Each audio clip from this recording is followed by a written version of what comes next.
पिछले एपिसोड में हमने देखा था कि मेलिन ने चैंतियान को एक जगह पर लेकर आई थी जहां पर कई सारी टेक्निक वगैरह रखी हुई थी। तो चैंतियान उनमें से उसको जो भी टेक्निक समझ में आती है, अच्छी लगती है, तो वो सारी टेक्निक उठा लेता है। उसी में एक टेक्निक थी जिसको कल्टीवेट करने के बाद सुप्रीम एम्परर की स्पिरिट आ जाएगी। तो चैंतियान उसी टेक्निक को कल्टीवेट करना शुरू कर देता है। थोड़ी सी मेहनत लगी थी लेकिन उसने उस टेक्निक को कल्टीवेट भी कर लिया था। लेकिन जैसे वो सीक्रेट रैम के बाहर निकल कर आता है, बाहर जितने भी एल्डर थे वो सब भड़के हुए थे कि चैंतियान ने चीटिंग की। उसने डीमन का साथ दिया और सारे के सारे स्पेशल वुड अपने पास रख लिए। तो चैंतियान से वो लड़ने लग जाते हैं, लेकिन चैंतियान सुप्रीम एम्परर की स्पिरिट की मदद से उन सभी को हरा देता है। जिसके बाद यहाँ से ये एपिसोड शुरू होता है। तो इस एपिसोड की शुरुआत में जितने भी लोग वहाँ मौजूद थे वो सभी दंग रह गए थे उसी सुप्रीम एम्परर की स्पिरिट को देखकर। लेकिन जाहिर सी बात थी कि चैंतियान अभी अभी उसको समन करना सीखा था। तो उसको समन करने के बाद चैंतियान की हालत खराब हो जाती है। काफी ज्यादा उसका ऑरा और उसकी स्पिरिचुअल पावर को उस सुप्रीम एम्परर की स्पिरिट ने घसीट लिया था कुछ सेकंड तक के समन करने के लिए ही। जिसके बाद वहां पर लाइब्रेरियन और उसका साथी भी पहुंच जाते हैं। वो लोग वहां पर कह रहे थे कि किसकी हिम्मत हुई चैंतियान के ऊपर हाथ उठाने की। मैंने पहले भी कहा है और आज फिर से दोहरा रहा हूँ कि अगर किसी ने भी चैंतियान के ऊपर आंख उठाने की कोशिश की तो मैं उसको अफसोस करने पे मजबूर कर दूंगा कि वो इस दुनिया में पैदा ही क्यों हुआ। तब वहाँ पर युनफी जो था उसका मास्टर पहुंच जाता है। वो लाइब्रेरियन उसके साथी से कहता है कि इस चैंतियान ने मेरे डिसेबल को मार दिया, तो क्या अब भी आप यहाँ पर उसी का साथ देंगे? आखिर आप उसका साथ क्यों दे रहे हैं? आपको तो सच्चाई का साथ देना चाहिए और जो इंसान सही है उसका साथ देना चाहिए। ये सुनकर चैंतियान को बहुत ज्यादा गुस्सा आ जाता है। तो वो वहाँ पर सभी लोगों से कह रहा था कि सभी को लगता है कि मैंने बिला वजह युनफी की जान ली, लेकिन ऐसा बिल्कुल भी नहीं था।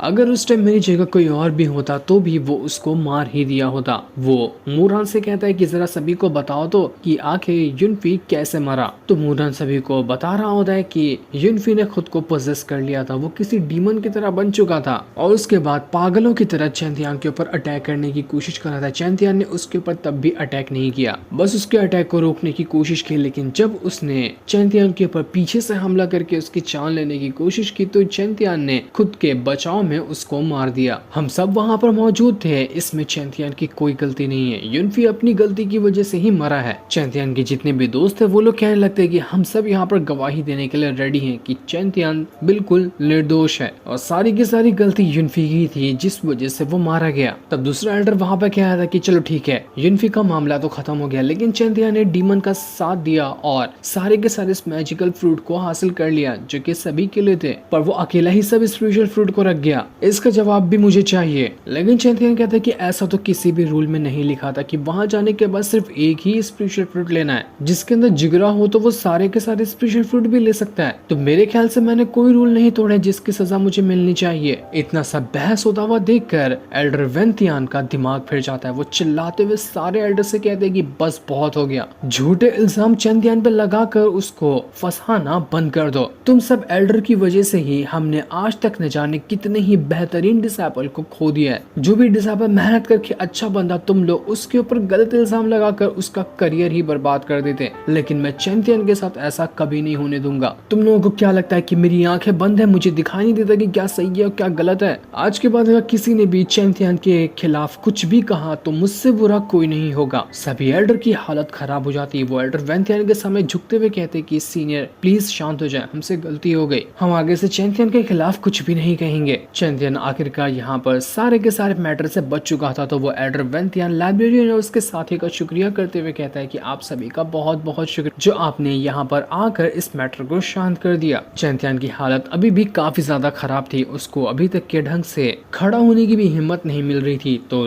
लाइब्रेरियन का साथी और बाकी लोग कहते हैं कि चैंतियन तुम जाओ आराम करो, तुम अपनी काफी ज्यादा स्पेशल पावर को खो चुके हो, थोड़ा आराम करोगे तो वो रिकवर हो जाएंगी। इसलिए चैंतियन वहाँ से चला जाता है और उसके जाने के बाद लाइब्रेरियन का साथी कह रहा था कि इस सीक्रेट रूम में जाने के बाद चैंतियन का काफी अच्छा फायदा हुआ है, जो चीज देखकर मुझे बहुत अच्छा लगा। उसने कमाल कमाल की चीजें भी हासिल की हैं। अब चैंतियन सोने के करीब 3 दिन के बाद होश में आता है। ईवियन और जुआन उसको होश में आता हुआ देखकर काफी ज्यादा खुश हो जाते हैं कि अरे चैंतियन तुम होश में आ गए, तुम 3 दिन बाद होश में आए, हम काफी ज्यादा परेशान हो गए थे तुम्हारे लिए, तुम्हें भूख वगैरह लगी होगी तो हम तुम्हारे लिए खाना ले आते हैं। लेकिन चैंतियन कहता है कि वो सब छोड़ो, पहले मुझे ये बताओ कि यिंगर कहाँ है, वो मुझे दिखाई क्यों नहीं दे रही, कहाँ पर चली गई वो। तो ईवियन यहाँ पर चैंतियन से कहती कि यिंगर ने हमें बताने के लिए तुम्हें मना किया था, लेकिन फिर भी मैं तुम्हें बताती हूँ कि यिंगर आज सेक्ट को छोड़कर जा रही है। ये सुनकर चैंतियन का दिमाग फिर जाता है। वो तुरंत ही वहाँ पर यिंगर से मिलने के लिए जाने लग गया था ताकि उसको जाने से रोक सके। दूसरी तरफ हम यिंगर को देखते हैं जो एल्डर वेंतियान के साथ बैठी हुई थी और उसके सेट से कुछ एल्डर भी यहाँ पर आए थे जो शायद उसको लेने के लिए आए होंगे। एल्डर वेंतियान यिंगर से कहते हैं कि तुमने काफी टाइम हमारे सेट के साथ गुजारा है और काफी तुम्हें परेशानी भी हुई होगी। अगर कभी भी ऐसी परेशानी हुई जिससे तुम्हारा दिल दुखा हो तो उसके लिए हमें माफ कर देना। हमने पूरी कोशिश की है कि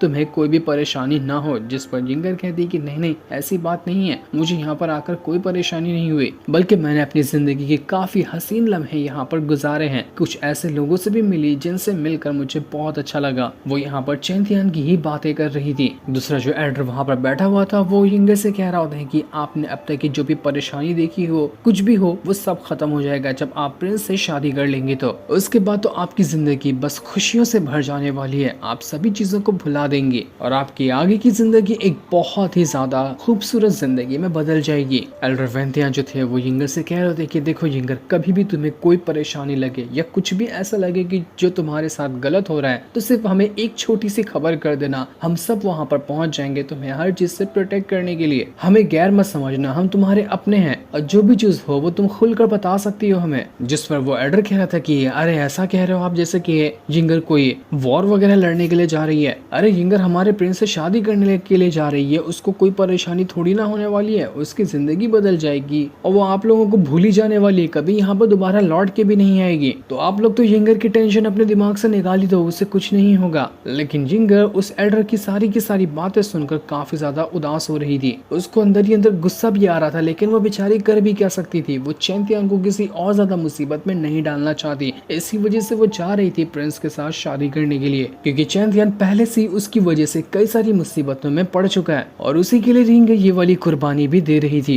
यिंगर के सेक्ट का जो एल्डर था वो यहाँ पर एल्डर वेंतियान और बाकी सारे लोगों से कहता है कि ठीक है फिर अब हम यहाँ पर चलते हैं, अगर किस्मत में हुआ तो फ्यूचर में हम दोनों की मुलाकात दोबारा हो जाएगी। इसके बाद वो सभी वहाँ से सेट के बाहर निकल कर आ चुके थे। यिंगर जाना तो नहीं चाह रही थी, वो बार बार पीछे मुड़कर देख रही थी। वो एल्डर से कहती कि कुछ तो ऐसी चीज है जो मुझे यहाँ से जाने से रोक रही है, लेकिन तब भी मैं यहाँ से जाऊंगी, आप चलते रहो, मैं आपके साथ चल रही हूँ। लेकिन तभी वहाँ पर चैंतियन पहुंच जाता है जो यिंगर को रोक लेता है। ये देखकर प्रिंस के सेट का जो एल्डर आया हुआ था वो भड़क जाता है कि आखिर तू कौन है रे, और रास्ते के बीच में आकर कैसे खड़ा हो गया। यिंगर उस एल्डर से कह रही थी कि देखो ये मेरा दोस्त है तो इसको कुछ मत करो, ये खाली मुझे बाय बोलने आया है, इससे ज्यादा कोई मैटर नहीं है। जो सुनकर वो एल्डर भड़क जाता है कि आखिर आप यहाँ पर मेरे प्रिंस की वाइफ बनने वाली हैं और ऐसा ऐरा गहरा इंसान उनका रास्ता रोक ले, ये मैं बर्दाश्त नहीं करूंगा। वो सीधा चैंतियन से जाकर भिड़ जाता है ताकि वो चैंतियन को मार डाले। दूर खड़ी लाइब्रेरियन ये देखकर कह रही थी कि ये जो एल्डर यहाँ पर आया है ना, इसकी शक्ल ही मुझे पसंद नहीं आ रही, सोच रही हूँ कि काश यहाँ पर चैंतियन इसको मार डाले ना तो बड़ा मजा आएगा। देखते हैं कैसी फाइट होती है यहाँ पर चैंतियन और एल्डर के बीच में। चैंतियन काफी ज्यादा भड़का हुआ था तो वो उस एल्डर से कहता है कि तेरे बाप का नौकर दिखता हूँ क्या, जो ऐरा गहरा आकर मुझ पे अटैक करना शुरू कर देगा। अबे तेरा प्रिंस आता ना तो मैं उससे भी सीधा टक्कर लेने के लिए चला जाता, क्योंकि वो मेरा बड़ा दुश्मन है, तू तो छोटा मोटा चूजा है। जिसके बाद चैंतियन वहां पर अपनी स्वॉर्ड को बाहर निकाल लेता है और उसके बाद वो एल्डर से फाइट करने के लिए लग गया था। दोनों के बीच देखते ही देखते काफी ज्यादा जबरदस्त फाइट हो जाती है। दोनों अपनी पावर का इस्तेमाल करते हुए एक दूसरे के ऊपर अटैक कर रहे थे। वो एल्डर भी कमजोर नहीं लग रहा था। यिंगर चैंतियन को ऐसे मार खाता हुआ नहीं देख सकती थी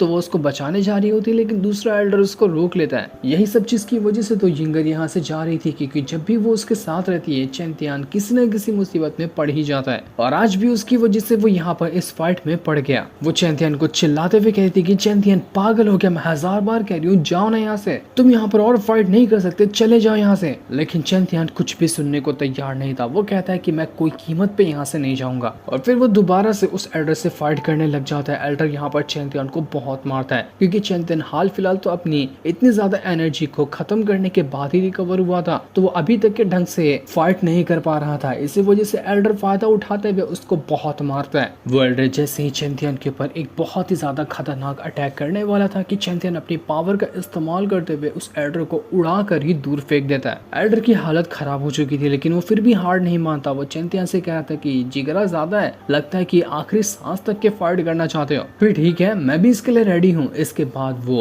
यिंगर के सेट का जो एल्डर आया हुआ था उससे कह रहा होता है जा और इस चैंतियन को मार डाल, मैं भी तो देखूं कि तू इस चैंतियन को मार पाता है या नहीं मार पाता है। लेकिन वो एल्डर चैंतियन को मारने के लिए रेडी नहीं होता। तो प्रिंस का एल्डर यहाँ पर कह रहा था आखिर तेरी हिम्मत कैसे हुई मेरी बात को इनकार करने की, लगता तेरी ज्यादा ही औकात बढ़ गई है, जल्दी जा इस चैंतियन को मार वरना तेरे लिए अच्छा नहीं होगा। लेकिन वो एल्डर भी कब से यहाँ पर देख कर काफी ज्यादा गुस्सा हो गया था कि बिला वजह ये चैंतियन को मार रहा है तो क्या मैं यहाँ पर चैंतियन की जान ले लूं? नहीं, मैं तो अब यहाँ पर चुप नहीं बैठने वाला, काफी टाइम से चुप वैसे ही रह चुका हूँ, लेकिन अब बहुत हो गया। तो वो यहाँ पर अपनी पावर को एक्टिवेट करना शुरू कर देता है ताकि प्रिंस के एल्डर को ही मार डाले। प्रिंस का जो एल्डर था उसकी फटकर हाथ में आ गई थी कि भाई साहब ये तो मेरे खिलाफ हो गया, ये सब लोग मेरे खिलाफ ही क्यों होते जा रहे हैं, लगता है मेरा बुरा टाइम आ गया, ये सारे लोग मिलकर मुझे मार ही डालेंगे। उसको कुछ समझ नहीं आ रहा था कि आखिर वो करे तो करे क्या, और जो चीज उसने सोचा था वही चीज वहां पर हो भी जाती है क्योंकि यिंगर के सेक्ट वाला जो एल्डर था वो एक ही खतरनाक अटैक करते हुए उस एल्डर को उड़ाकर वहां से गायब भी कर देता है। चैंतियन अभी भी काफी ज्यादा इंजर्ड था लेकिन फिर भी वो हिम्मत करके यिंगर की तरफ बढ़ रहा होता है ताकि वो यहाँ पर यिंगर को जाने से रोक ले। लेकिन यिंगर का जो एल्डर था वो यहाँ पर चैंतियन से कह रहा था